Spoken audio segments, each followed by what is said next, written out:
So hello everyone, मैं हूँ रूपा Trivedi pace Indore से और मैं आपके लिए लेके आई हूँ सितंबर 24 के बिजनेस इकोनॉमिक्स के पेपर का एनालिसिस। माना थोड़ा देर हो गई, बट अच्छे से एनालिसिस करने के लिए आई हूँ। मैंने पूरा पेपर पहले चैप्टर वाइज सेग्रीगेट कर लिया है और सेग्रीगेशन के बाद में what I realise was 2-3 tips है बेटा, उसको बहुत अच्छे से फॉलो करना। सितंबर के बच्चों का तो पेपर हो चुका है, लेकिन जो जनवरी के बच्चे हैं या फिर जून नेक्स्ट ईयर के बच्चे हैं उनके लिए कुछ इंपॉर्टेंट चीजें हैं जो मैंने रियलाइज किया that I want to share with you. The first thing is that देखो, now ICI is working on the inverted structure. मतलब पहले क्या होता था, पहले the entrance level was very very easy. मतलब सीए सीपीटी जब आप देते थे या पुराना वाला जो फाउंडेशन देते थे आप एक झटके में पास हो जाते थे। लेकिन फिर सीए इंटर में जाते थे, it was tougher and CA final was even tougher. मतलब सीए फाउंडेशन क्लियर हो जाता था तो इट वाजंट अ गारंटी कि आप सीए बनोगे। बट देन अगर आप आईआईटी में अप्लाई करते हो या फिर आईएम में अप्लाई करते हो तो entrance level is a bit tough, but then once you enter it's sure shot कि आप इंजीनियर बनोगे या डॉक्टर बन के ही निकलोगे या एमबीए करके ही निकलोगे। So this is the pattern at which ICI is also working. वो भी क्या कर रहा है बेटा, एंट्रेंस लेवल को टफ बनाने का प्रयास कर रहा है। तो जो पुराना वाला इकोनॉमिक्स होता था ना, जिसमें 40 मार्क्स का बीसीके ही होता था और आपको लगता था अरे यार इट्स अ केक वॉक, ना भी पढ़ो क्या फर्क पड़ता है, लास्ट मोमेंट में पढ़ लो, सब तो पढ़ा हुआ है। अब स्थिति बदल चुकी है बेटा, eco is not that easy. तो अगर आप उसको केवल स्टेपनी के रूप में यूज कर रहे थे तो नहीं, अब आपको इसके ऊपर मेहनत करनी पड़ेगी। You will have to really work hard on it. और पूरा पेपर जब मैंने सॉल्व किया तो what I could see was numerical का पोर्शन बढ़ा रहे। शायद पहली बार ऐसा हुआ है फाउंडेशन। सीपीटी के समय में न्यूमेरिकल ज्यादा आते थे। आई डू रिमेम्बर जब कॉस्ट का पेपर होता था तो 7 क्वेश्चन आते थे तो 6 में न्यूमेरिकल्स आउट ऑफ दैट। लेकिन फाउंडेशन जब से स्टार्ट हुआ है तो न्यूमेरिकल्स का जो पोर्शन था that was actually very less. लेकिन उसके बाद धीरे धीरे न्यूमेरिकल का पोर्शन उन्होंने बढ़ाना स्टार्ट कर दिया और इस बार का जो पेपर दिया था उसमें 16 न्यूमेरिकल्स हुए थे। दूसरा, ये जो क्वेश्चंस पूछा जा रहा है वो पहले जो आउट ऑफ कोर्स क्वेश्चन कभी कभी सीपीटी में पूछा जाता था, आजकल वो नहीं पूछा जाता। लेकिन हाँ, from within the module, लेकिन कहीं से भी कुछ भी पूछा जा रहा। शुरू में क्या होता था, बहुत सारे क्वेश्चन तो स्टैंडर्ड के होते थे, मतलब प्रीवियस ईयर्स के क्वेश्चंस होते थे और बचे खुचे क्वेश्चन मॉड्यूल्स का कट कॉपी पेस्ट हो जाता था। तो आई मस्ट टेल यू कि मॉड्यूल के पीछे के जो क्वेश्चन कट कॉपी पेस्ट वाले डालते थे, they have stopped giving it. अब आपको पूरा चैप्टर थरो पढ़ना पड़ेगा, बिटवीन द लाइंस भी पढ़ना पड़ेगा, कहीं से भी कोई भी लाइन उठाकर दे आर गिविंग इट। लेकिन ये बात तय है कि वो from within the module ही देते हैं, कोई और किताब आपको पढ़ने की कोई जरूरत नहीं है। And last and the most important tip, जब आप मॉड्यूल को रेफर कर रहे हो तो लास्ट में समरी दी है बच्चों। करीबन 5 से 6 question I could see ditto summary का उठा के दिया हुआ था। तो this is how you are going to start.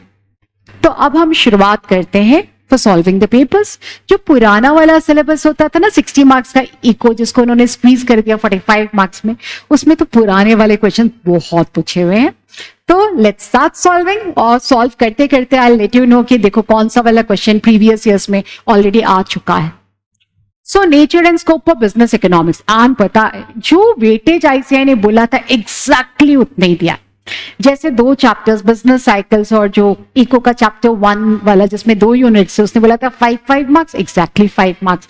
National income they said that it should be of 15 marks, yes it was of 15 marks. उसके बाद में मार्केट से 15 नंबर, बिल्कुल 15 number. Remaining chapters 10 marks each, actually 10 marks each was asked. तो weightage वही आना है जो आईसीआई ने बोला है, मतलब जो आईसीआई बोलता है वो करता है। आईसीआई जो रेफरेंस मटेरियल देता है उसमें से ही पूछता। तो question number 1 of nature and scope of business economics, ये क्वेश्चन अभी मैं किसी क्लास में करवा के आ रही हूं। ये आपका जो जुलाई 2023 का अटेम्प्ट था उसमें ये वाला क्वेश्चन आया था। तो it's very much a repeated question. जब स्टार्ट किया है कि how many types of economic systems are there, उसके जस्ट पहले मॉड्यूल में समझाया हुआ है कि what is an economic system, ये उसी का क्वेश्चन था। Which of the following is related with the total arrangements for the production and distribution of goods and services in a society. ये क्या है? That is an economic system. किस प्रकार से डिस्ट्रीब्यूट करते हो उसी के बेसिस पे तय होता है what is a capitalist, what is a socialist and what is a mixed economic system. So question number 2 was a new question. Business economics is basically concerned with, अच्छा देखो ऐसे तो बिजनेस इकोनॉमिक्स में micro का भी use होता है, macro का भी यूज होता है, इसका दूसरा नाम मैनेजरियल इकोनॉमिक्स होता है। आपको पूरी प्रकार से कंफ्यूज करने का प्रयास किया गया है, लेकिन लास्ट में एक टेबल बनी है ना, what is the difference between economics and business economics, उसमें they have clearly stated this. और फिर लास्ट की समरी भी पलट के देखो, once again they have repeated this कि business economics is basically concerned with. अगर उन्होंने बोला होता दूसरा नाम तो मैनेजरियल इकोनॉमिक्स होता, अगर उन्होंने पूछा होता किसका कंपोनेंट है तो अप्लाइड इकोनॉमिक्स होता। बट देन दो क्वेश्चंस बने, micro and macro are the two options which are left out, ना तो मैनेजरियल है ना तो अप्लाइड है। तो ये this incorporates the macro analysis, लेकिन कंसर्न किसके ऊपर है, बेस किसके ऊपर है, तो that is based on micro economics. Now, question number 3, price and capitalist economy is written by. Now, this is a repeated question. It has been asked again and again. तो ये किसके बेसिस पे होता है? Market forces of demand and supply. क्योंकि government तो होती नहीं है तो प्राइस मैकेनिज्म काम करता है, जिसको अपन सेल्फ रेगुलेटिंग है, इनविजिबल हैंड्स बोलते हैं। तो जहां पे पूरे मार्केट के डिमांड और पूरे मार्केट के सप्लाई इंटरसेक्ट करती है, वहीं पे प्राइसेस डिसाइड होती है। अब बेटा क्वेश्चन नंबर 4 ऐसा ही क्वेश्चन मॉड्यूल में है एंड ऐसा क्वेश्चन ऑलरेडी एग्जाम में पूछा जा चुका है। नाउ व्हाट डज इट से? सारा रन्स अ लेमनेड स्टॉल, नींबू पानी बेचती है, and her decision making process involves assessing the demand for a lemonade, pricing strategies, maximizing her profit within the limited scope of a small business. Which level of the economy does Sara Lemonade Stall represent? अब बेटा सारा एक ही particular firm है ना, एक ही particular concern है, केवल उसका वो लेमनेड स्टॉल है जिसके बारे में वो चर्चा कर रही है। तो अगर इंडिविजुअल यूनिट्स के बारे में स्टडी करते हैं तो what do you call that thing? तो ये क्या हो जाएगा? Micro. Now question number 5, question number 5 भी वापस से रिपीटेड क्वेश्चन है, प्रीवियस ईयर्स का क्वेश्चन बैंक देखना, it's already there. In which economy the material means of production, that is factories, capital, mines etcetera, own by the whole community, state, मतलब जो government का है वो हम सबका है, ये किसमें पॉसिबल है? ये तो सोशलिस्ट में ही होता है, क्योंकि कैपिटलिस्ट में तो सारा means of production belongs to the private sector. So this was about chapter number 1, which was, yes, pretty easy. Now theory of demand में चलते हैं। theory of demand में 6 क्वेश्चन, जो मैंने 100 इंपॉर्टेंट क्वेश्चंस निकाले थे, मैंने भी ऐसी बाइफिकेशन किया था, क्योंकि demand plus supply plus consumer behaviour together it makes it of 10 marks. Demand का सबसे ज्यादा वेटेज है, सबसे लंबा चैप्टर है, 6 question from demand, 3 from consumer behaviour, only 1 question from supply जो कि न्यूमेरिकल है। पिछले वाले अटेम्प्ट में सेम पैटर्न चला था बेटा। तो देखो, suppose the price elasticity of demand for a firm of its product is minus 1.2. अब माइनस तो केवल इनवर्स रिलेशनशिप शो करता है, लेकिन 1.2 what does this signify? This signifies कि this is elastic. ठीक है? If the price of the product is increased by 5%, what is the most probable thing? अब देखो ऑप्शंस में they are talking about revenue. तो हमने समझा था ना, जब भी सेम क्वेश्चन में they speak about price and revenue together या फिर प्राइस एंड एक्सपेंडिचर टुगेदर, तो ये टोटल आउटले वाला क्वेश्चन होता है। टोटल आउटले में सॉल्व वॉल्व तो करते ही नहीं थे, केवल 3 बातें होती थी। हम रिलेशनशिप देखते थे between price and total revenue. अगर डायरेक्ट रिलेशनशिप होता था मतलब this is inelastic, inverse relationship होता था तो इलास्टिक, और अगर रेवेन्यू एक्सपेंडिचर कांस्टेंट होता था तो यूनिटरी इलास्टिक। अब इन्होंने बोला 1.2 है, इसका मतलब that is more than 1, more than 1 मतलब दिस इज इलास्टिक, इलास्टिक मतलब there has to be an inverse relation. तो जैसे जैसे प्राइस बढ़ेगी तो टोटल रेवेन्यू विल फॉल। और बेटा अगर रेवेन्यू गिर जाएगा तो प्रॉफिट फिर तो गिर ही रहा है ना। Alright, you are earning lesser than before. तो आंसर क्या हो जाएगा? Both revenue, total revenue and the profit would decrease. अब क्वेश्चन नंबर 7 देखो, ये ना एक नया एडिशन आया था ना, demonstration effect and snob effect का डिफरेंस उसने बताया था, उसमें सेम एग्जांपल था, बस mister X and mister Y के बदले missus X and missus Y ऐसा कुछ दिया हुआ था।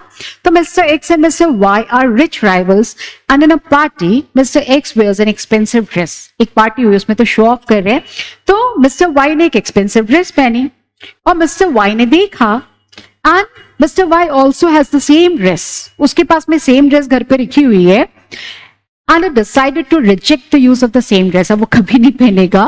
क्यों? क्योंकि Y X ने पहन लिया. तो rather Mr. Y will try to use an even more expensive one which effect is shown by Mr. Y. तो ये कौन सा वाला होता है? Snob effect. Snob effect क्या बोलता है? If someone else is consuming it तो मैं कभी नहीं करूंगा because I'm not a common man. हम common herd में नहीं है. तो I'll try something different. तो ये क्या हो जाएगा? Snob. कोई दूसरे का कंजम्पशन देख करके आपका कंजम्पशन पैटर्न कम हो जाता. नाउ क्वेश्चन नंबर 8, ये तो बहुत इंपॉर्टेंट क्वेश्चन है, हाई फ्रीक्वेंसी क्वेश्चन जो टाइम एंड अगेन पूछा जाता है. Income elasticity of specific type of goods is greater than 1. What does this suggest about the goods? अगर positive and greater than 1 it's a luxury, negative होता तो inferior होता. Now, the demand function of a product S is expressed as Q is equal to 1000 minus 50p. देखो point elasticity का question दे दिया. The pattern is changing. Where Q is the quantity demanded and P is the price of the product. When price of X is rupees 10 per kg, its price elasticity would be what? बेटा इसके लिए एक formula होता है and formula is what? इसमें होता है EP, the price elasticity is dQ by dP into P by Q. अब इसके आगे माइनस का साइन लगाया मॉड्यूल में आंसर को पॉजिटिव बनाने के लिए, लेकिन इसमें तो प्लस एंड माइनस दोनों है तो don't put the minus sign. Inverse relationship हो जाएगा तो ऑलरेडी माइनस आ जाएगा. तो व्हेन यू सॉल्व इट आपको तीन चीजें चाहिए. एक आपको dq by dp चाहिए इंटू p एंड q, तीन चीजें चाहिए. इस सम के पैटर्न में हमेशा पहले p दिया होता है तो p की वैल्यू कितनी दी हुई है? 10 रुपीज दी हुई है. अब अगर P 10 दिया है तो this is the relationship between Q and P. आप P की जगह 10 डालोगे तो Q निकल जाएगा. तो लेट्स डू इट. P की जगह आपने 10 डाला तो ये 500 हो गया. 1000 माइनस 500, Q की वैल्यू कितनी आ गई? 500. And the third 3 is dQ by dP. तो dQ by dP जब आप डिफरेंशिएट करोगे तो जो P का कोफिशिएंट होता है that is always dQ by dP. तो साइन समेत लेने के लिए बोला था तो कितना हो गया? -50. तो ये -500 by -500, the answer comes down to be -1. Why minus? जब inverse relationship होगा, the answer would be minus. Okay? Now, if change in quantity demanded is 60% and change in advertisement expenditure is 20%, advertisement elasticity के लिए बोला, तो how much is the advertisement elasticity? बेटा advertisement elasticity को हम EA से denote करते थे. न्यूमरेटर में हमेशा परसेंटेज चेंज इन डिमांड आता है तो दैट इज 60%. डिनोमिनेटर में रीजन आता है एडवर्टीजमेंट का, एडवर्टीजमेंट खर्चा, सॉरी, तो कितना आ जाएगा? That would be equal to 3. The sums are easy, but then sums आए हैं. The price of 1 kg of tea is 50. At this price, 10 kg of tea is demanded, right? How much is the price? Price is 50. How much is the quantity demanded? That is 10. If the price of coffee rises from 30 to 40, okay, ये तो tea के बारे में. Now, when the price of coffee, it rises from 30 to 40, the quantity demanded of tea rises from 10 kg to 15 kg. Alright? तो क्या हो जाएगा? ये हो जाएगा डेल्टा Q अपॉन में आ जाएगा delta P into P by Q. तो change in Q is 5, change in P is your 10, original price is your 30, original quantity is your 10. ठीक है, इसको लेके अपन सॉल्व कर रहे हैं तो कितना हो गया? ये कट गया तो ये हो गया 3.2. तो कितना हो गया? 1.5. अब देखते हैं 1.5 का आंसर है क्या? तो हाँ, 1.5 का बकायदा है, लेकिन प्लस भी है और माइनस भी है. तो बेटा देखो, एक तो सब्स्टिट्यूट से तो प्लस आना है एंड दूसरा सबसे आसान तरीका होता है, देखो यहाँ पे बोला है राइजेस और यहाँ पे भी बोला है rises. There is a direct relation मतलब there has to be a positive sign. ठीक है, will move on to consumer behaviour. So with respect to the properties of indifference curve, which of the following statement is false? If you read it out, देखो negatively slope तो होता ही है. Higher indifference curve represents higher level of satisfaction. Intersecting point of two indifference curves represent highest level of satisfaction. तो बेटा any two indifference curve cannot intersect at all. 13th वाला देखो, an increase in consumer surplus is likely to occur when? बेटा consumer surplus मतलब होता है what the person is willing to pay minus what he actually pays, और जो वो actually pay कर रहा है that is the price. तो अगर उसको वो जो कितना पे करना चाहता था और प्राइस कम कर दी मतलब उसका सरप्लस क्या हो जाएगा? बढ़ जाएगा. तो सरप्लस इंक्रीज तब होगा when there is a fall in the price of goods. So which tool does the ordinal utility approach use to analyze the consumer behavior and is based on consumer preferences? बेटा law of DMU तो cardinal है. Indifference curve analysis, yes, this is ordinal. Elasticity of demand, कुछ लेना देना नहीं. Consumer surplus, cardinal concept. तो what is the answer? B is the answer. अब supply में वापस आते हैं. सप्लाई में भी न्यूमेरिकल दिया हुआ है. So the price of a commodity is ₹10 per unit. P की जगह क्या डाला है? 10. At this price quantity supplied is 500. Quantity supplied कितना दिया है? 500. Now price elasticity of supply is given to be 1.25. At what price the quantity to be supplied would be 20% more? Oh, quantity 20% ज्यादा है, आपको नई वाली प्राइस निकालनी. All right, quantity 500 था, उसका हमने 20% निकाल लिया. 20% मतलब 1/5, कितना हो गया? 100. So the new quantity is how much? That is coming down to be 600. अब व्हेन यू सॉल्व इट तो ES की वैल्यू डाली 1.25. Q2 माइनस Q1 क्या? 100 आया. ये कितना आया? X माइनस 10 आया. आपने P1 प्लस P2 करना है तो X प्लस 10 हो जाएगा. Q1 प्लस Q2 करना है तो कितना हो जाएगा? 1100 हो जाएगा. तो 100 से लेके अपन ने कैंसिल ऑफ कर दिया. ओके, तो ये कितना हो गया? 1.25 इंटू 11, ब्रैकेट के अंदर कितना आया? X माइनस 10, और यहाँ पे कितना हो गया? X plus 10. तो व्हेन यू सॉल्व इट, तो कितना है? 11 इंटू 1.25, कितना आया? 13.75. X माइनस कितना हो गया? 137.5 is equal to X plus 10. इस साइड करोगे तो 12.75X, और ये कितना हो गया? 147.5. तो कितना हो गया? 147.5 डिवाइडेड बाय 12.75. तो आंसर कितना आ गया? 11.56. राउंडिंग ऑफ करोगे तो 11.60. Do we have the answer? Yes, finally we have it. तो आंसर कितना हो जाएगा? 11.60.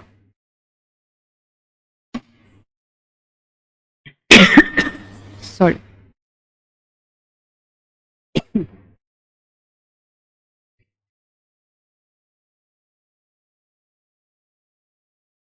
नाउ चलते हैं क्वेश्चन नंबर 16. तो बोला, how is production in the economic sense distinguish from non market activities perform within a household. बेटा production के कैटेगरी में तब डालोगे ना when you charge a price for it. और charge for price for it, what does it mean? तो ये आ जाएगा एक्सचेंज इन द मार्केट. अभी तक हम क्वेश्चन नंबर 16 में पहुंचे हैं.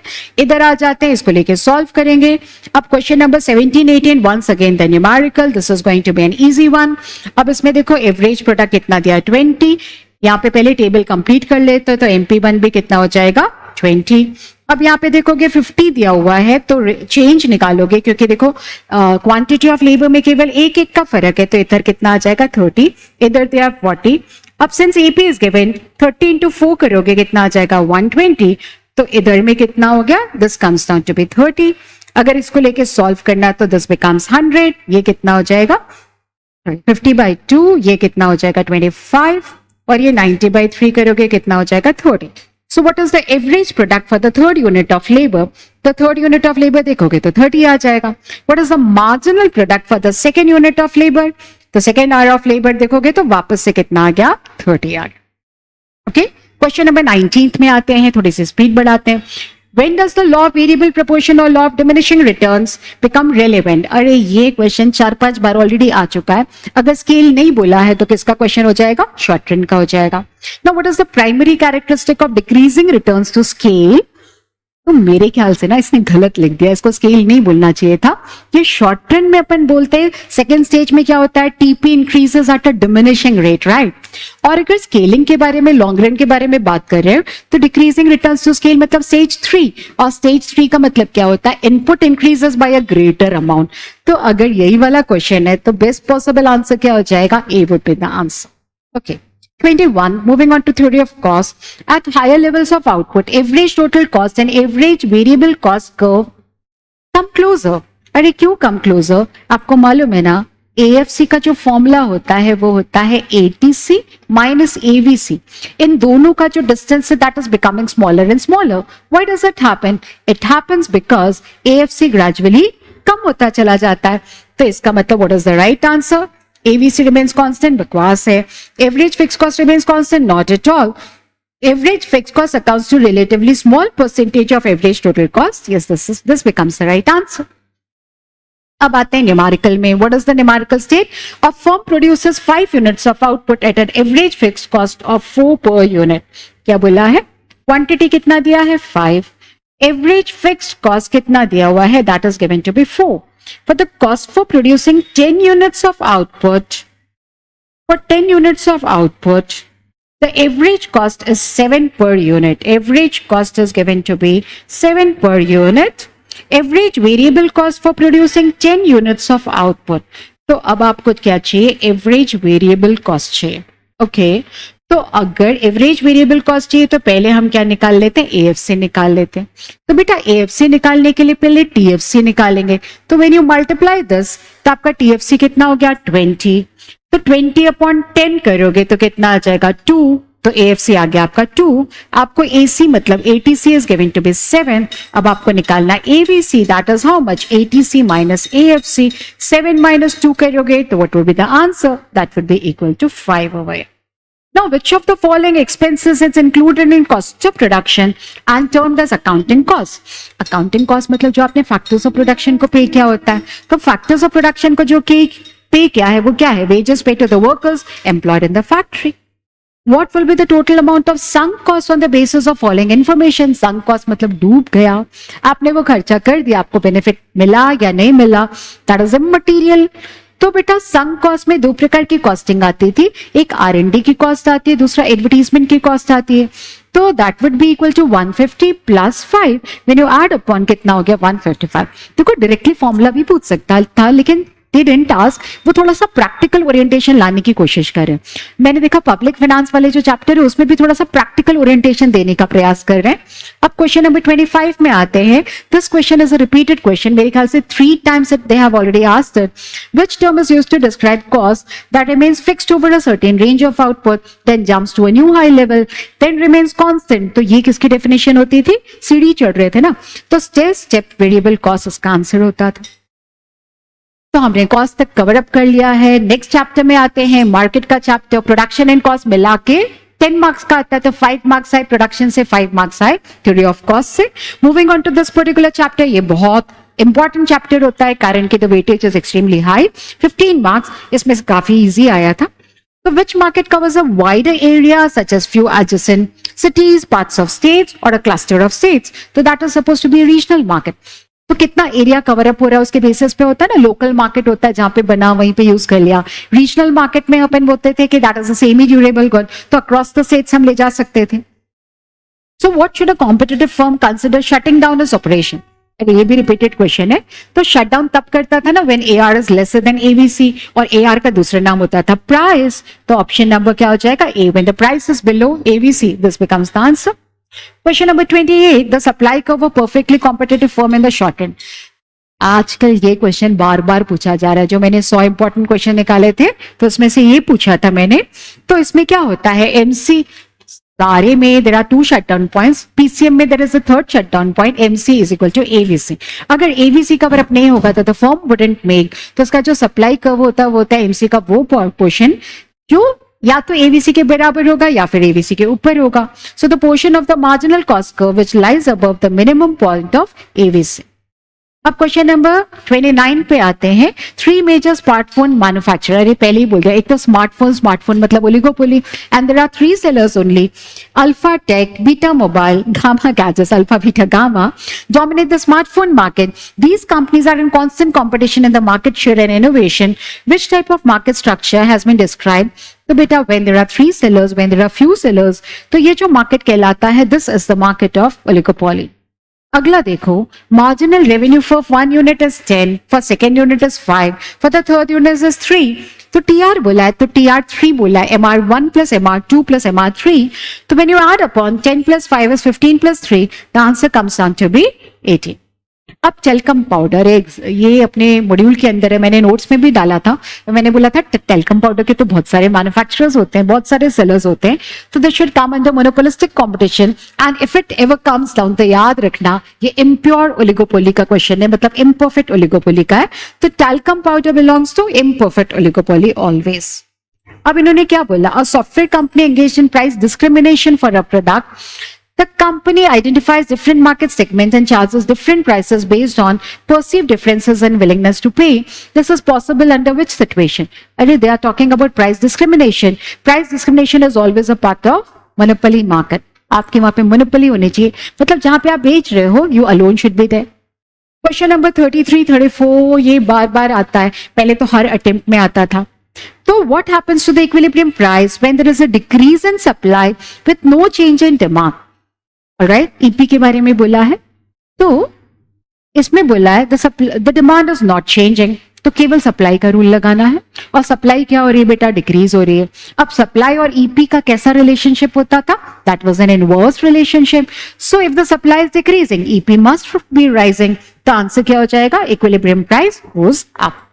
34th में आते हैं, in case of demand decreasing and supply increasing, both of them are there, percentage of change नहीं बताया, मैग्नीट्यूड ऑफ चेंज नहीं बताया। जब मैग्नीट्यूड ऑफ चेंज नहीं बताता था तो केवल एक का आंसर देते थे, ईपी और ईक्यू में से केवल एक का, और दूसरे का आंसर नहीं दे पाते थे। तो डिमांड इज डिक्रीजिंग, तो if the demand is decreasing, opposite दिशा में जा रहे तो केवल ईपी का आंसर दे पाओगे, तो डिमांड डिक्रीजिंग होगा तो ईपी के साथ में डायरेक्ट रिलेशन है, तो ईपी नीचे पुल करेगा। सप्लाई इंक्रीजिंग है लेकिन सप्लाई का भी इनवर्स रिलेशनशिप है ईपी के साथ में, तो it would push EP down, मतलब दोनों की दोनों ईपी को नीचे खींच रहे, तो आंसर क्या हो जाएगा, the equilibrium price falls. EQ के बारे में तो आप आंसर ही नहीं दे पाओगे। अब ये मार्केट चैप्टर का बेटा, इन रिकार्डोज व्यू बहुत सारे लोग कंफ्यूज हो रहे थे कि इंटरनेशनल ट्रेड का आंसर है। हाँ, इंटरनेशनल ट्रेड में भी रिकार्डो बोला है, लेकिन this is talking about the exchange value in case of market. तो एक्सचेंज वैल्यू क्या है बेटा, उसके बदले में आपको कितना पैसा मिल रहा है when you are selling the product, ये समरी भी दिया है फर्स्ट यूनिट ऑफ मार्केट, और अगर आप स्टार्टिंग में देखोगे तो ये दिया हुआ है फर्स्ट पैराग्राफ में आपको दिया है, तो power and exchange over purchasable commodity in general. So question number 36 में आ जाओ, condition for equilibrium form under perfect competition. तो इक्विलिब्रियम तो हर मार्केट फॉर्म का सेम होता था ना, फर्स्ट ऑर्डर कंडीशन होता था MR equal to MC, second order condition होता था MC cuts MR from below, तो आंसर कौन सा हो जाएगा, डी वाला। Question number 37, a market structure in which all firms individually are price taker। a price taker मतलब क्या होता है, perfect competition। तो ये जो पुराना वाला माइक्रो दिया है, ये सारे क्वेश्चन बहुत इजी, एक्सेप्ट फॉर 1 और 2 जिसमें आपको सोचना पड़ेगा, अदरवाइज बाकी सब तो सारे रिपीटेटिव क्वेश्चंस दिए हुए हैं। So according to King demand curve hypothesis, why does the demand curve facing the oligopolist have a kink at the prevailing price? तो बेटा kink मतलब वो मुड़ जाता था ना, ऐसे करके कर्व आता था, तो ऊपर थोड़ा सा ज्यादा झुका हुआ है मतलब दैट इज इलास्टिक, नीचे कम झुका हुआ है मतलब दैट इज इनइलास्टिक। ये रिपीटेड क्वेश्चन है, तो आंसर क्या हो जाएगा, सी वाला। The segment above the price is highly elastic, below it is inelastic. तो क्वेश्चन नंबर 39 में आते हैं, a market structure in which there is only a single buyer and a single seller। This is one of the favorite questions of ICI। तो ये क्या होता है, bilateral monopoly, buyer भी एक होगा, seller भी एक होगा, ठीक है। Monopolistic competition is characterised by, अब बेटा मोनोपोलिस्टिक कॉम्पिटिशन मतलब मोनोपोली और पीसीएम के बीच का होता था, तो कुछ कैरेक्टरिस्टिक्स पीसीएम से मिलती थी, कुछ मोनोपोली से, तो यहाँ पे नंबर ऑफ सेलर्स कितने होते थे, ज्यादा, लेकिन होमोजेनियस प्रोडक्ट नहीं होता था। तो many sellers selling differentiated product to many buyers, many sellers selling identical product to many buyers. तो इसका आंसर जो सबसे अप्रोप्रिएट आ रहा है तो ए वाला आ रहा है, बहुत सारे सेलर्स है, डिफरेंशिएटेड प्रोडक्ट है, और बायर्स भी क्या है, बहुत सारे हैं। क्वेश्चन नंबर 41 बिजनेस साइकिल में आ रहे हैं, बिजनेस साइकिल से 5 क्वेश्चन बोले थे, 5 एग्जैक्टली आए हैं। During what time the production of weapons and arms etc. increase and most of the resources of the country are diverted for their production? अरे ये सब नहीं भी पढ़ते तो you would have known के तो वॉर के बारे में बात कर रहा है। क्वेश्चन नंबर 42 रिकवरी फेज, मैंने बोला था देखो रिकवरी फेज थे, आज तक कोई क्वेश्चन नहीं आया, अगर आएगा तो this would be the question which would come down, और इसको मैंने रेड कलर से पूरा हाईलाइट करके रखा था, तो recovery phase of business cycle, the process of reversal is initially felt in the labour market. क्योंकि जब उसका पैसा खत्म हो जाता था तो प्रोड्यूसर को कॉन्टैक्ट करता था कि पहले जितने वेजेस नहीं चाहिए, कम वेजेस भी दे दोगे, I am ready to work. तो प्रोड्यूसर का कॉन्फिडेंस बढ़ता था कि कॉस्ट ऑफ प्रोडक्शन कम में मेरा हो जाएगा। तो कहां से recovery phase starts? It starts always from the labour market. So when there is fall in the level of investment and employment, producers do not instantaneously recognize the pulse of the economy. So what does this situation indicate? तो बेटा ये तो contraction phase के बारे में बात करता है. So what is the term for the lowest point of economic activity in a business cycle where employment is high, production is at its lowest? So that has to be the lowest point. कौन सा हो जाएगा? Trough and depression. Business whose fortune is closely linked to the rate of economic growth. ये 2-3 बार already आ चुका है. This is supposed to be a cyclical business. अब आते हैं नेशनल इनकम. नेशनल इनकम में वापस से 15 क्वेश्चंस हैं. Once again बेटा, this is more of numerical part. So suppose the consumption of an economy is given by C is equal to 30 plus 0.5y. Investment I is equal to 12 plus 0.5y. What will be the equilibrium level of national income? तो बेटा equilibrium level में AD is equal to AS, this implies that Y is equal to the AD, so that is equal to C plus I. तो Y की जगह क्या लिखेंगे? 30 plus 0.5y. Last में मैंने करवाया था ना 100 इंपॉर्टेंट क्वेश्चन, ये डाला था. और I की जगह क्या है? 12 plus 0.15y. 0.15y. ठीक है, अब इसको लेके सिंप्लीफाई करेंगे. तो बेटा ये हो जाएगा y माइनस 0.5 एंड ये कितना दिया? 0.15 मतलब 0.65, और इधर कितना हो गया? 42. ये हो गया 0.35y इज इक्वल टू 42. इसको लेके चलो अब अपन डिवाइड ही कर लेते हैं. 42 डिवाइडेड बाय 0.35, तो answer comes down to be 120 as the answer. तो ये आंसर है अपने पास में. यस, 120 अपने पास में. It's very much there. So which of the following refers to the mix income? ये तो मॉड्यूल के पीछे का क्वेश्चन है जिसमें हम डिफरेंशिएट नहीं कर पा रहे थे. जो सेल्फ एम्प्लॉयड लोग हैं उसको हम लेबर के कैटेगरी के माने क्योंकि वो मेहनत कर रहा है, कि कैपिटल माने तो हम बोलते हैं this is not distinguishable. What does disposable personal income represent? बेटा जहां पे डिस्पोजेबल पर्सनल इनकम समझाया है वहां पे भी ये लाइन है, समरी में भी है. तो डिस्पोजेबल पर्सनल इनकम मतलब all the taxes have been paid, no liabilities now. तो जो भी है वो केवल हमारे लिए है, चाहे हम उसको कंज्यूम करें चाहे हम उसको सेव करें. So the income individuals have for the consumption और savings. The ratio between nominal GDP and the real GDP, अरे ये तो जीडीपी डिफ्लेटर कहलाता है. If the GDP deflator of the country in the year 2020 is 140.75 and in the year 2021 it's 157.33, what is the inflation rate? बेटा change upon original into 100. तो बेटा new वाला minus old वाला upon old वाला into 100, तो 157.33. उसमें से minus अपने को करना है 140.75 divided by 140.75 into 100. So the answer comes down to be 11.779. So the correct answer is 11.78. ठीक है. Now if GDP at market price is 6,700 crores, depreciation is 530 crores, what will be the NDP at market price? बेटा वो देखो वो gross है और ये क्या है? नेट है. दोनों डोमेस्टिक है तो ग्रॉस और नेट में जो डिफरेंस होता है वो डिप्रिसिएशन का होता है. तो ग्रॉस में डिप्रिसिएशन इंक्लूडेड होता है और नेट में नहीं होता. तो 6,700 में से माइनस कर दो 530 को. जब हम कर रहे हैं तो how much are you getting? 6,170 crores. ठीक है, न्यूमेरिकल है लेकिन they are damn easy. In the three sector model of a closed economy मतलब no export import, neglecting the foreign trade, what are the three components of aggregate demand? तो household होगा, firm होगा, government होगा. तो consumption होगा, investment होगा, government spending होगा. Now according to Keynes theory of income and employment, national income depends on the most important thing in the economy is consumption. तो क्या चाहिए बेटा? aggregate effective demand. अगर consumption करोगे तभी तो आप बनाओगे. Now, what are the phases included in the circular flow of income? तो या तो वैल्यू एडेड मेथड मतलब प्रोडक्शन नाप लो, या फिर इनकम नाप लो, या फिर एक्सपेंडिचर नाप लो. तो वैल्यू एडेड मेथड मतलब प्रोडक्शन, इनकम मेथड मतलब डिस्ट्रीब्यूशन, फैक्टर पेमेंट्स, और डिस्पोजिशन मतलब expenditure. Now, which of the following is not the limitation in the computation of the national income? So this is important. With the same pattern came down in June attempt, the same pattern is coming down in September attempt. तो January वाले बच्चों ये limitations आपको देख के जाना है. तो many of the limitations are given. इसमें this is not there. Quality improvement due to technological innovation is not given. Now, which method measures the contribution of each producing enterprise? With a producing enterprises value added निकालेगा in the domestic territory of a country over the counting year by consolidating production of each industry. Production मतलब this is talking about the value added method. Okay? Now, what will be the GDP at market price on the basis of the following information? तो बेटा GDP की गणना करनी है और हमें क्या दिया हुआ है? GNP MP दिया है. ठीक है, हमें क्या चाहिए? GDP. What is given is GNP at the market price. Okay बेटा, और जीडीपी हमें क्या निकालना है? Market price. अब दोनों को तो कंपेयर करोगे तो ग्रॉस तो ऑलरेडी है, मार्केट प्राइस ऑलरेडी है, ये डोमेस्टिक हमें निकालना है और दिया क्या है? नेशनल. तो अगर आपको डोमेस्टिक निकालना है तो आप एनएफआई को माइनस कर दो. तो इसमें जीएनपी एमपी दिया था 1100, एनएफआईए वाज 200, माइनस करोगे कितना आ जाएगा? 900 crores would be the answer. Hope I am getting, you are getting it and my speed is okay.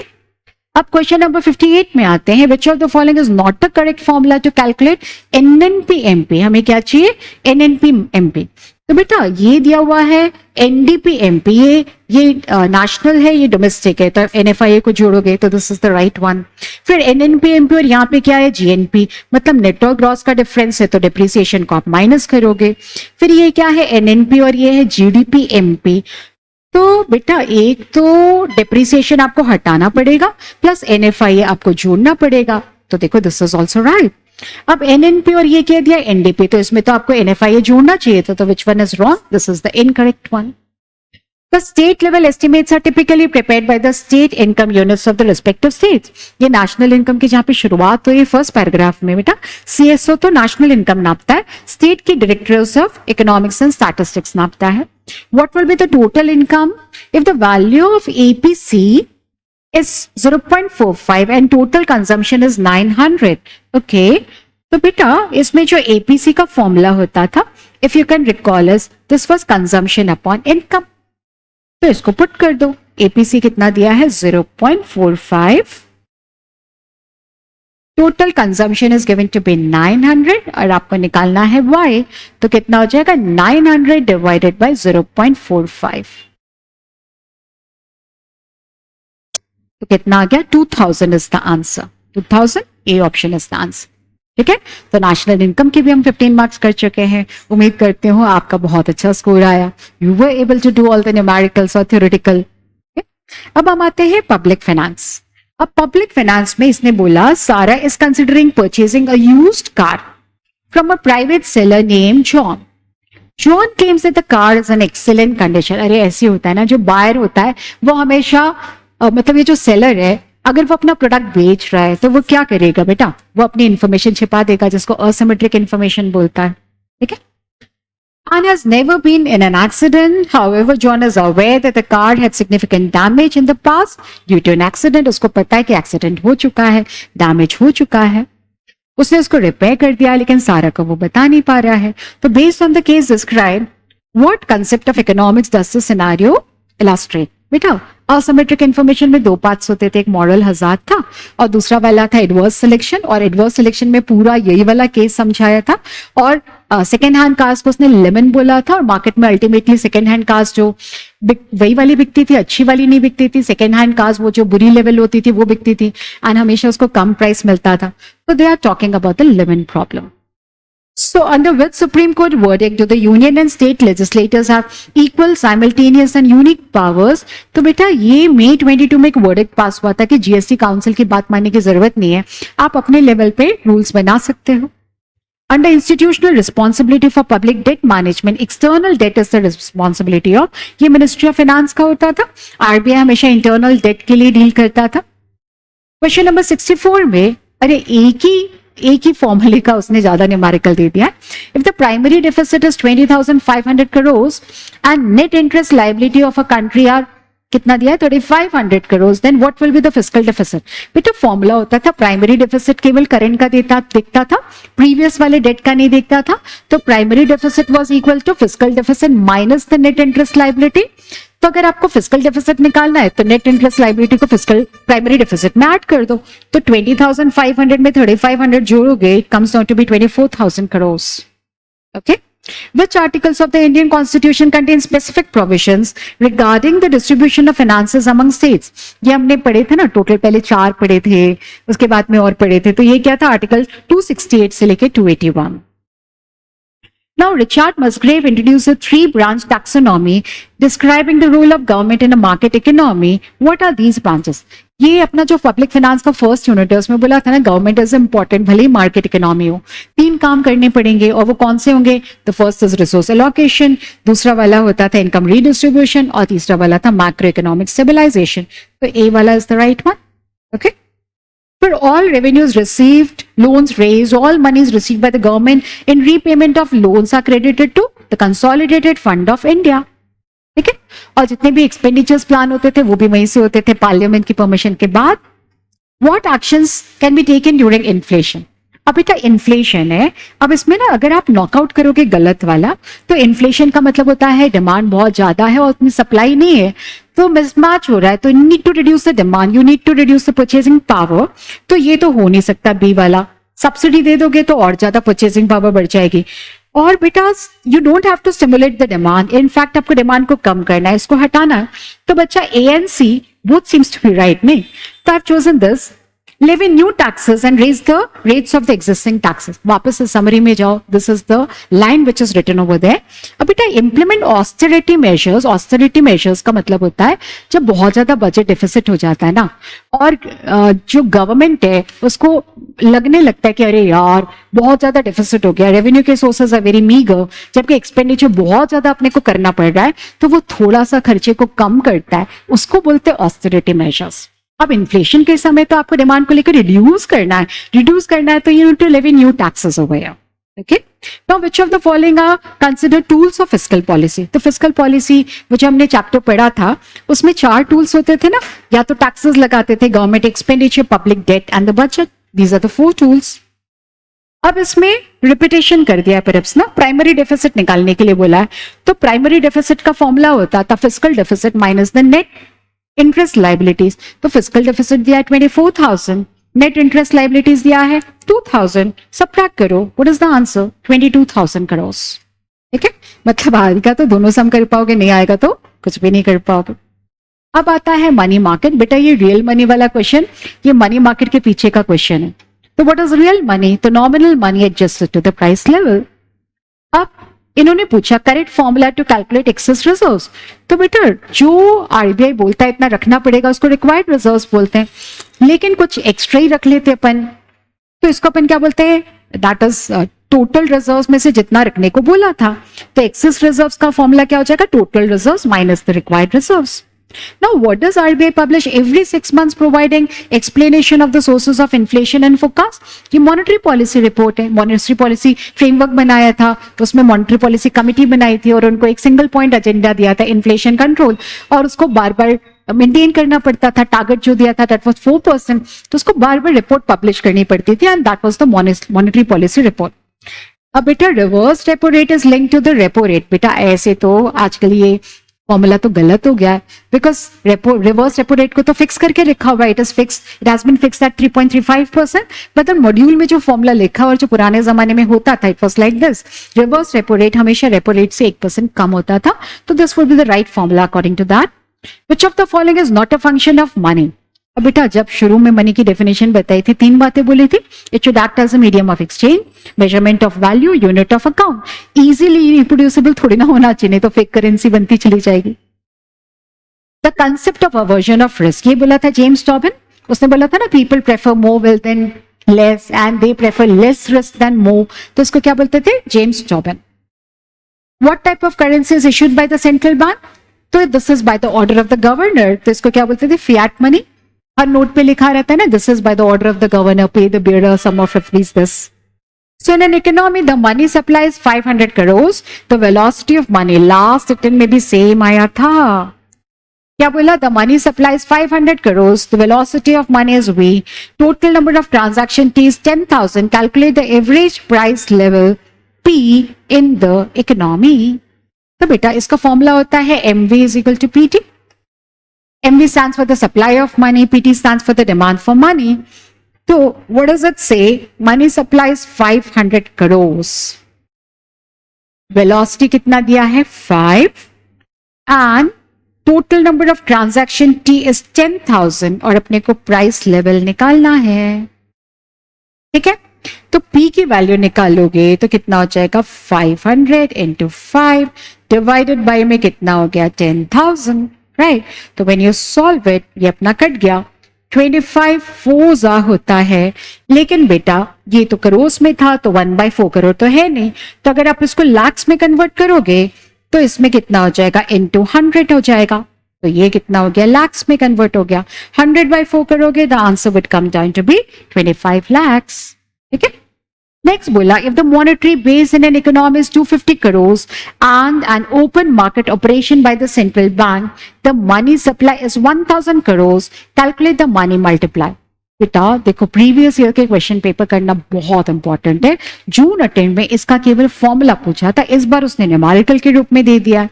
तो याद करो, मनी सप्लाई जिसको हम m से डिनोट करते थे, मनी मल्टीप्लायर स्मॉल m, और इनटू में आता था मॉनेटरी बेस, राइट। अब अपने को क्या निकालने के लिए बोला है? Money multiplier. तो मनी मल्टीप्लाई का फॉर्मूला हो जाएगा मनी सप्लाई अपॉन में क्या आ जाएगा? Monetary base. तो कैपिटल M इज 1000 एंड ये कितना दिया हुआ है? 250, तो कितना हो जाएगा? 4 इज द आंसर। ठीक है, व्हाट इज द आंसर बेटा? 4, ऑलराइट। फिर आता है क्वेश्चन नंबर 80 तक अपन पहुंच चुके हैं। If the reserve ratio is 0.10 and there is an increase in the reserves by 1000, what will be the change in the money supply? बेटा आपको याद है क्रेडिट मल्टीप्लायर, और जो क्रेडिट मल्टीप्लायर होता था उसका फॉर्मूला होता था 1/r। तो 1/r को लेके सॉल्व करोगे, चलो उसने कैपिटल R बोला, तो क्या हो जाएगा? 1/0.10, मतलब credit multiplier would be 10 times. तो जो भी रिजर्व्स आया है या डिपॉजिट्स आया उसका 10 टाइम्स, तो कितना हो जाएगा? 10,000 वुड बी द आंसर। तो देखो हमने बहुत सारे न्यूमेरिकल्स के। अब इंटरनेशनल ट्रेड में देखते हैं what is there in store. So as of 1st February 2021, how many regional trade agreements were in force? ये अपना कौन सा था? चैप्टर 3 था परहैप्स, है ना। तो ये क्या था? 339 रीजनल ट्रेड अग्रीमेंट्स आते हैं। ट्रिप्स का फुल फॉर्म पूछा है, तो trade related aspects of intellectual property rights. बच्चों सीपीटी में भी इस प्रकार के मैक्रो के चैप्टर्स होते थे ना, तो हमेशा फुल फॉर्म होता था। तो be ready for the full forms, जो मैंने क्लास में पढ़ाते हुए बोला भी था। तो what would be the right answer? तो ये आ जाएगा। What do they say? ये अपना कौन सा वाला है? चैप्टर 4 वाला। Suppose the unit 4 वाला, suppose the exchange rate between INR and European changes from 1 EUR is 80 INR to 1 EUR is equal to 85 INR। अरे 1 यूरो खरीदने के लिए पहले आपको 80 रुपीज देना पड़ता था, अब 85 देना पड़ रहा है, मतलब ज्यादा देना पड़ रहा है, मतलब रुपए का लेवल गिर गया है। तो क्या हो जाएगा? रुपया डिप्रिशिएट हो जाएगा। तो what can be said? INR has depreciated against EUR. What is the principle of absolute advantage refer to? ये एडम स्मिथ ने बोला था ना कि आपका एक लेबर कितना बनाता है, उनका एक लेबर कितना बनाता है। जिसमें आप बेटर होगे उसका एक्सपोर्ट होगा, जिसमें आप कमतर होगे उसका आप इंपोर्ट करोगे। So the ability to produce a greater quantity of goods using the same amount of resources, हाँ दोनों में 1 लेबर बोला था, तो the number of resources are same. North American free trade agreement NAFTA, ये 3 कंट्रीज के बीच में था, United states of America, Canada and Mexico. So a tariff which a WTO member binds itself with a legal commitment not to raise the tariff, मतलब maximum rate of tariff। WTO ये कहता था ना, ये थोड़ी ना बोल रहे कि टैरिफ मत लगाओ, लेकिन क्या करो आप क्लियरली बताओ कि this is the maximum rate of tariff. Predictability जो उन्होंने बोला था, तो इसको क्या बोलते थे? Bound tariff. Which of the following is covered under technical barriers to trade? बेटा technical barriers to trade specifications बताता था किसके लिए? Both food and non food traded products के लिए। Now question number 88, which term is used for the rate between currencies Y and Z which is derived from the given rates of another set of two pairs of currency, say X and Y, X and Z. मतलब Y and Z का comparison करना है, लेकिन Y को X के साथ में compare किया गया और Z को भी X के साथ में कंपेयर किया और फिर इनडायरेक्टली हम दोनों का रिलेशनशिप निकालने की कोशिश करें. तो बेटा this was a question which was out of course, हालांकि अपनी समरी में दिया हुआ है, क्योंकि जो सीए इंटर था ना उसमें था, हमारे फाउंडेशन से हटाया, समरी में छोड़ दिया और इन्होंने पूछ लिया. इसको हम क्या बोलते हैं? Cross rate. आस्क रेट और बिट रेट तो वो फ्यूचर्स एंड ऑप्शंस में होता है, और स्पॉट रेट का मतलब होता है उसी वक्त जो रेट लगता है, तो this has to be cross rate. So what is the main difference between FDI and FPI? तो एफडीआई में कंस्ट्रक्शन करने आते थे, एफपीआई जो फाइनेंशियल कैपिटल बोलते थे इसको. तो FDI creates physical assets, FPI involves only the financial assets. Foreign corporations invest in India to benefit from the country's particular investment privileges. ये हमने पढ़ा था ना एफडीआई क्यों आती है. तो इंडिया में अगर अपन बहुत सारी सब्सिडी देंगे या टैक्स हॉलीडेज देंगे तो वो दौड़े दौड़े आएंगे, क्या करने के लिए? एफडीआई लगाने के लिए. अब हम पहुंच चुके हैं towards the last chapter, Indian economy. इसमें से भी एग्जैक्टली 10 क्वेश्चंस आते हैं जो उन्होंने पूछा था. On which date was the apex policy making body, the Planning Commission, replaced the National Institution for Transforming India? तो बेटा this happened on 1st of January 2015. Planning Commission थोड़ा सा outdated हो गया था, changing scenario के साथ में वो at par नहीं कर पा रहा था, तो इसको ultimately replace कर दिया था, एक knowledge hub create कर दिया था, जैसे innovation लेके आए थे. So which government scheme supports and promotes organic farming? हमने बोला था ना ऑर्गेनिक फार्मिंग लेके आए, तो ऑर्गेनिक फार्मिंग में क्या होता था? परंपरागत कृषि विकास योजना. Which initiative aims at the empowerment of MSME? MSME के लिए जो प्रोग्राम स्टार्ट किया था that was Udyami Bharat. Transportation, storage, real estate, service भी भूल गया है, पब्लिक एडमिनिस्ट्रेशन, एजुकेशन, ये सारी activities are covered in the service sector, मतलब टर्शियरी सेक्टर. मतलब हिंट भी दे दी थी. Which of the following is a feature of green revolution? तो HYV सीड्स आए थे ना, हाई यील्डिंग वैरायटी सीड्स, तो किसमें लिखा हुआ है? डी ऑप्शन में लिखा हुआ है. On which date was the new industrial policy announced by the government of India? ये सब तब हुआ था जब LPG हो रहा था, तो 1991, तो 24th of July 1991. Which of the following statements is true in relation to the object of the National Data and Analytics Platform? बेटा जो नीति आयोग के हमने प्रोग्राम्स पढ़े थे उसके अंदर में ये लिखा हुआ था. तो इसमें क्या बोला है? To facilitate improve access to Indian government data. हाँ, यही तो लिखा हुआ था. The Indian development update report publish in November 22 is publish by. बच्चों ये ना पता कहाँ लिखा है? वो जो लास्ट में कंक्लूजन लिखा हुआ है उसमें टॉप लाइन है कि this is given by world bank. What is the full form of DPIIT? तो ये हमने डिस्कस किया था कि इस बार ये आना चाहिए, क्योंकि पिछली बार उन्होंने एग्रीकल्चर का पूछा था, APEDA का फुल फॉर्म पूछा था. तो ये क्या हो जाएगा? Department for the promotion of industry and internal trade. तो कौन सा वाला हो जाएगा? It would be option. ये बहुत सिंपल सा चैप्टर है, थोड़ा सा बस रेक्टिफिकेशन करना पड़ता है. Which of the following is not the aim of methanol economy program? तो if you read this line, ये भी वही नीति आयोग के प्रोग्राम्स में था, तो उसमें ABC तीनों बातें लिखी हुई है, केवल इंडस्ट्रियल वेस्ट को मिथेनॉल में नहीं लिखा हुआ. इसमें कोल को कन्वर्ट करने की बात हुई थी, ग्रीन हाउस एमिशंस को रोकने के बारे में बात की थी, इंपोर्ट बिल कम करने के बारे में बात हुई थी, लेकिन इंडस्ट्रियल वेस्ट को मिथेनॉल में कन्वर्ट करने के लिए बात नहीं हुई थी. So this was all about it. मेरे ख्याल से this session was very fruitful for you. मैंने इसको कम टाइम में इसको आपको पूरा सॉल्व करवाने की कोशिश की है. We have solve all the 100 questions, और जो टिप्स है वो आपको याद है ना. आपको समरी पढ़नी है बेटा, पूरा एक एक लाइन थरोली पढ़ना है. No reference books are desired. Module के पीछे के क्वेश्चन तो करना है, बट देन स्कैनर्स भी आपको सॉल्व करने हैं, और फिर कहीं से भी कुछ भी आ सकता है, एको को लाइटली नहीं लेना है, बहुत अच्छे से पढ़ना है. तो गिव योर बेस्ट जनवरी वाले बच्चों and September batch. I just hope from the bottom of my heart कि आपने बहुत अच्छा किया और आपका 90+ का स्कोर आ रहा है. सो आपको ये सेशन कैसे लगा? तो कमेंट बॉक्स में जरूर आप इसको लिखिएगा बेटा कि आपका कितना स्कोर आ रहा है और आपको सेशन कैसा लगा. I will be waiting for the comments. Thank you so much.